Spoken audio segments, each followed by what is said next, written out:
बहुत बहुत नमस्कार, प्रणाम सभी को। धुन को, आयुधाम को, वेद संस्थान को और सभी उपस्थित गणमान्य सज्जनों, देवियों और बच्चों को बहुत बहुत नमस्कार।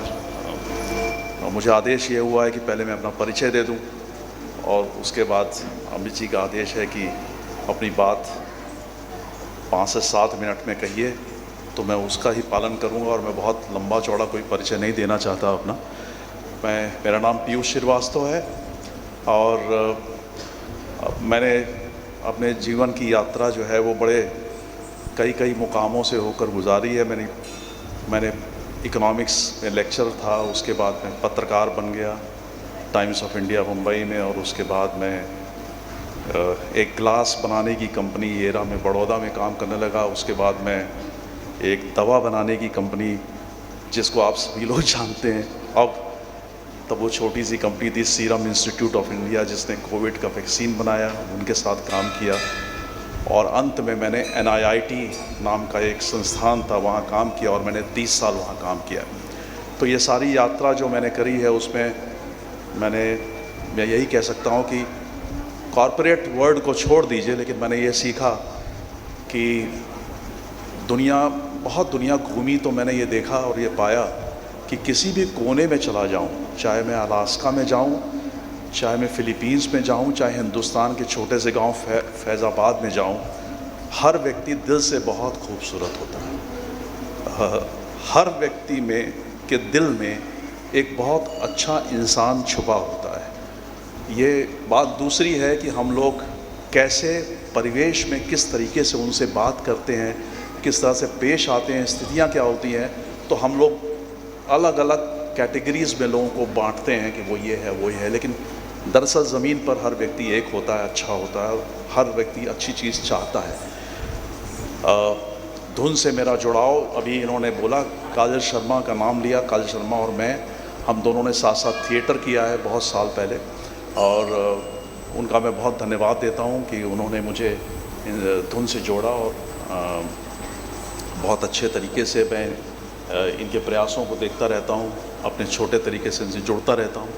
तो बस यही संक्षिप्त सा परिचय है और मुझे आदेश ये हुआ है कि मैं आज आपसे ये बात करूँ। मुझे नहीं पता कि ये सामयिक है कि नहीं है, लेकिन बात मेरे को ये कहा गया है कि आप, क्योंकि धुन का एक नया प्रयास शुरू हो रहा है, तो उन्होंने कहा कि आज के इस समाज में, आज के समय में जो मूल्य हैं, हमारे संस्कार हैं, उनको हम कैसे क्या करें कि जो हमारी जो समग्र जो नई पीढ़ी है वो उन सब मूल्यों को माने, उन सब मूल्यों को पहचाने, उन सब मूल्यों को समझे, उनके साथ अपना जीवन जिए।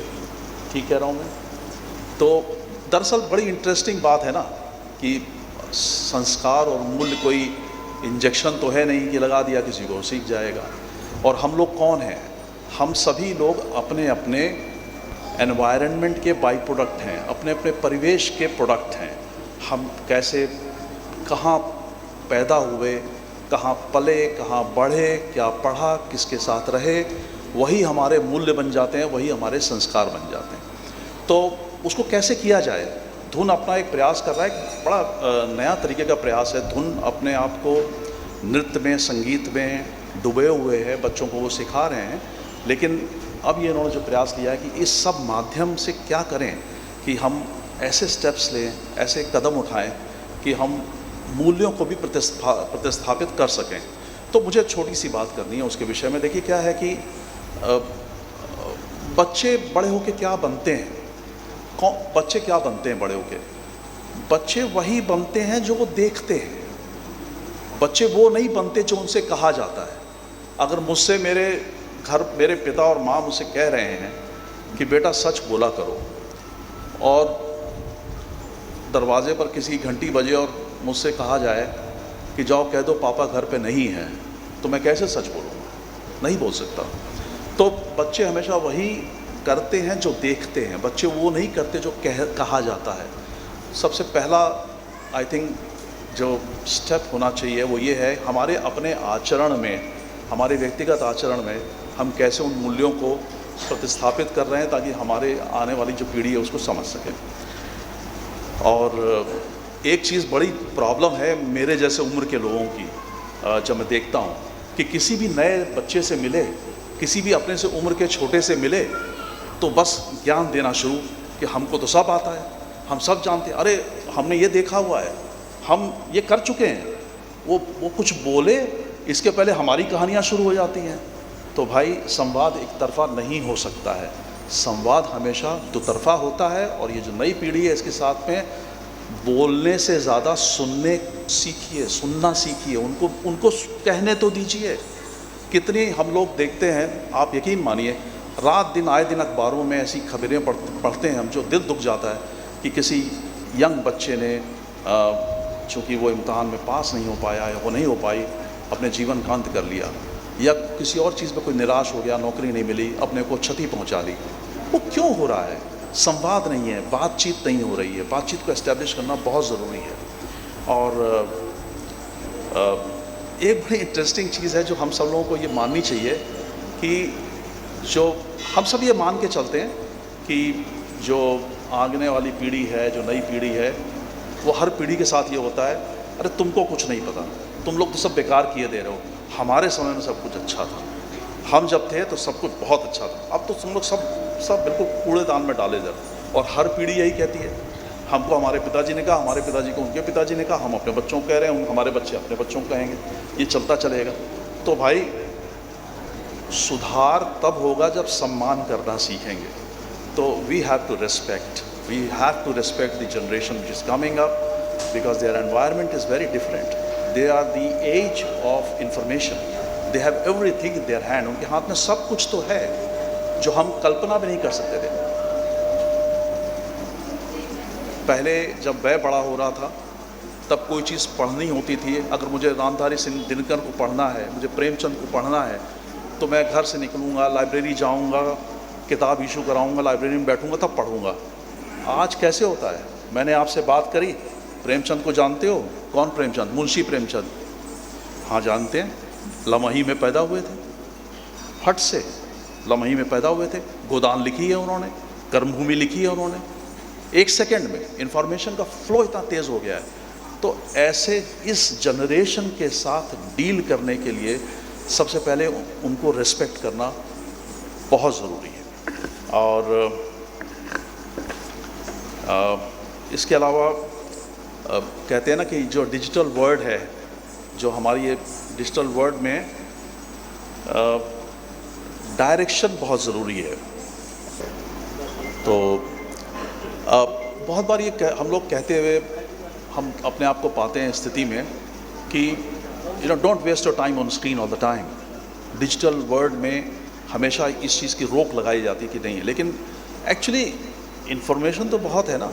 तो डिजिटल वर्ल्ड में आप ये नहीं कह सकते हैं कि बड़ा इम्प्रैक्टिकल हो जाएगा कि तुम डिजिटल वर्ल्ड से अलग हट जाओ, तभी तुम अपने मूल्यों पर टिके रह सकते हो नहीं सकता ऐसा। दुनिया जो चारों तरफ हो रहा है उससे अलग थोड़ी कर सकते हैं किसी को। लेकिन तो इस दुनिया में ज़रूरी है कि दिशा मिलती रहे। कैसे मिलेगी दिशा? कि जो चीज़ हमारे सामने है, मैं रात दिन इस चीज़ को, मैं कई कंपनीज़ में एडवाइस करता हूँ, मैं कभी किसी को कोई काम देता हूँ, तो आजकल का ज़माना कैसा, बच्चे बड़े ईगर हैं, मैंने कुछ काम बोला तो वो 1 सेकंड में चैट जीपीटी से सोल्यूशन लेकर आ जाते हैं कि हाँ देखिए ये है सर। तो मैं कहा ठीक है। अब मैं उनको कैसे बताऊं कि चैट जीपीटी वही देता है जो इंटरनेट पे पड़ा हुआ है। आपने अपनी बुद्धि कहाँ लगाई, आपने उसको सोचा क्या? तो फिर मैं उसको पढ़ता हूँ जो उन्होंने लिखा हुआ है और उनसे 4-5 सवाल पूछता हूँ, तो पता चलता है पढ़े लिखे तो है नहीं, उसको कुछ पढ़ा तो है नहीं। टाइप किया, प्रॉम्प्ट दिया, प्रिंट आया, प्रिंट निकाला, ला के दे दिया। तो when you have to give direction, you have to sit down. तो वो कैसे होगा? खुद को एजुकेट करना पड़ेगा, तभी बच्चे एजुकेट होंगे, उसके अलावा हो नहीं सकते हैं। और एक चीज़ और, जो अच्छे मूल्यों की बात हो रही है, और हमारी नई पीढ़ी ने कोई अच्छा काम किया है, कोई भी काम अच्छा किया है, तो criticism versus encouragement is always understood. हमेशा वो ज़रूर हमेशा सराहा जाना चाहिए, उनको प्रोत्साहन देते रहना चाहिए, ताकि आप में विश्वास पैदा हो, आपसे कम्युनिकेट कर सकें, आपसे बात कर सकें, और तब आप उन मूल्यों की बात कर सकते हैं जो आप करना चाह रहे हैं। और ये सोलो नहीं है, कोई भी आदमी अगर हम ये कह रहे हैं कि धुन जो है प्रयास करेगी और मूल्यों संस्कारों को डालने के लिए, तो क्या कोई अकेले से कर सकता है क्या? नहीं, ये आपको जोड़ना पड़ेगा, सब लोग मिल के करेंगे तभी कुछ होगा, वरना फिर शायद नहीं होगा। तो यही मेरा छोटा सा निवेदन था। हो सकता है कि मैंने अपने समय के अंदर रह कर बात करी हो, अगर कुछ थोड़ा भूल चूक हुई है उसके लिए क्षमा प्रार्थी हूँ। और फिर से धुन को बहुत बहुत मैं आशीर्वाद भी देता हूँ, बहुत उनके प्रयास की सराहना करता हूँ कि ये चीज़ उनके दिमाग में आई, ये चीज़ उन्होंने सोचना शुरू किया। और नृत्य देखिए कितनी खूबसूरत चीज़ है। जब आपके बच्चे पहले नृत्य करना शुरू करते हैं तो वो अभ्यास होता है, शुरू में एक शारीरिक अभ्यास होता है। शुरू में तो नृत्य अभ्यास ही है, लेकिन कुछ समय बाद वो संगीत हो जाता है, और जब संगीत हो जाता है तो लय आ जाती है। लय आ जाती है तो सोचने का जो तरीका है वो ठहर जाता है, क्योंकि लय में जब आदमी सोचता है तो आगे पीछे उसको उसके पूरे विस्तार को समझता है। और जब हम लय और संगीत को समझते हैं उसके बाद साधना समझ में आती है, क्योंकि प्रयास करते रहना पड़ता है, अच्छा बनाने के लिए बहुत साधना करती है। और जब साधना आ जाती है तो उसके बाद अगला स्टेप, तो जिसको हम मेडिटेशन कहते हैं या तपस्या कहते हैं, वो होता है। वही तो मूल्य हैं। हम उस तरह से सोचना शुरू कर देते हैं कि मुझे क्या चीज़ न सिर्फ मेरे लिए अच्छी है, लेकिन मेरे परिवेश के लिए भी अच्छी है, मेरे माँ बाप के अच्छे लिए है, मेरे मोहल्ले के लिए अच्छी है, मेरे विद्यालय के लिए अच्छी है, मेरे यूनिवर्सिटी के लिए अच्छी है, मेरे समाज के लिए अच्छी है, मेरे देश के लिए अच्छी है, मेरी दुनिया के लिए अच्छी है। और वो विचार आते हैं कि मुझे पेड़ों को भी संभालना है, पौधों को भी संभालना है, पक्षियों से भी प्रेम करना है, सूर्य को भी देखना है, वगैरह वगैरह सारी चीज़ें। इन सब चीज़ों के साथ मेरे को सुनने के लिए आपका बहुत बहुत धन्यवाद।